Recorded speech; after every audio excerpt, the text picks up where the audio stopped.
You can take a seat, Mr. Worthing. Thank you, Lady Bracknell. I prefer standing.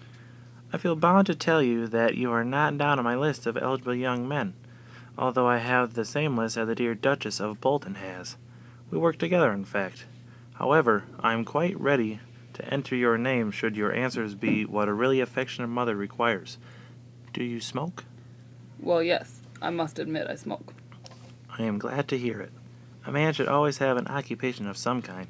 There are far too many idle men in London as it is. How old are you? 29. A very good age to be married at.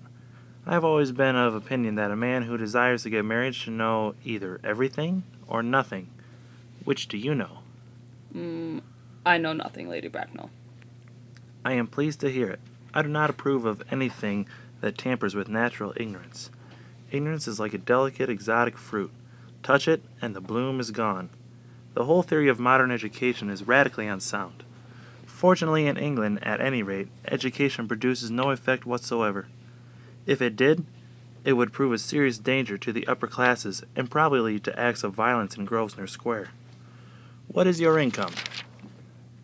Between 7,000 and 8,000 a year. In land or investments? In investments, chiefly. That is satisfactory. What between the duties expected of one during one's lifetime and the duties exacted from one after one's death, land has ceased to be either a profit or a pleasure. It gives one position and prevents one from keeping it up.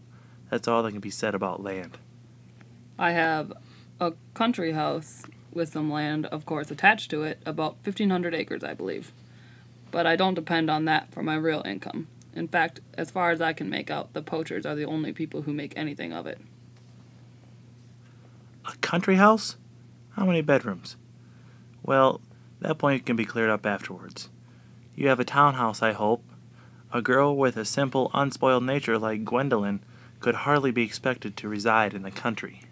Well, I own a house in Belgrave Square, but it is let by the year to Lady Bloxham, of course. Of course, I can get it back whenever, at a 6 months' notice. Lady Bloxham? I don't know her. Oh, she goes about very little. She's a lady considerably advanced in years.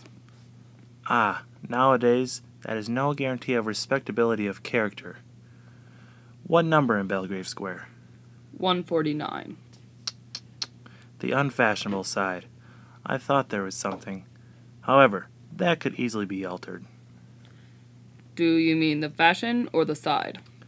Both, if necessary, I presume. What are your politics? Well, I'm afraid I really have none. I'm a liberal unionist. Oh, they count as Tories. They dine with us, or come in the evening at any rate. Now to minor matters. Are your parents living? I have lost both my parents. Both? To lose one parent may be regarded as a misfortune. To lose both seems like carelessness. Who was your father? He was evidently a man of some wealth. Was he born in what the radical papers call the purple of commerce, or did he rise from the ranks of the aristocracy? I'm afraid I really don't know. The fact is, Lady Bracknell, I said I had lost my parents. It would be nearer the truth to say that my parents seem to have lost me. I don't actually know who I am by birth. I was found. Found? The late Mr. Thomas Cardew, an old gentleman of a very charitable and kindly disposition, found me, and gave me the name of Worthing, because he happened to have a first-class ticket for Worthing in his pocket at the time. Worthing is a place in Sussex. It is a seaside resort. Where did the charitable gentleman who had a first-class ticket for this seaside resort find you? In a handbag. A handbag. Yes, Lady Bracknell, I was in a handbag, a somewhat large, black leather handbag with handles to it. An ordinary handbag, in fact. In what locality did this Mr. James or Thomas Cardew come across this ordinary handbag? In the cloakroom at Victoria Station. It was given to him in mistake for his own. The cloakroom at Victoria Station. Yes, the Brighton line. The line is immaterial. Mr. Worthing, I confess I feel somewhat bewildered by what you have just told me.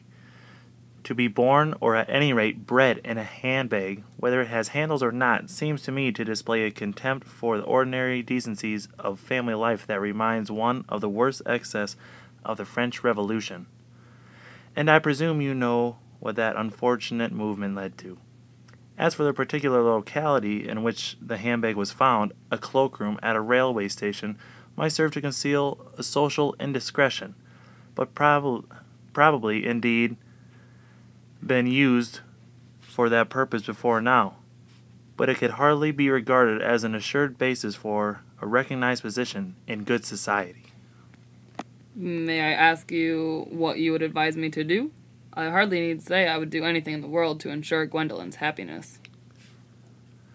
I would strongly advise you, Mr. Worthing, to try and acquire some relations as soon as possible, and to make a definite effort to produce at any rate one parent of either sex before the season is quite over.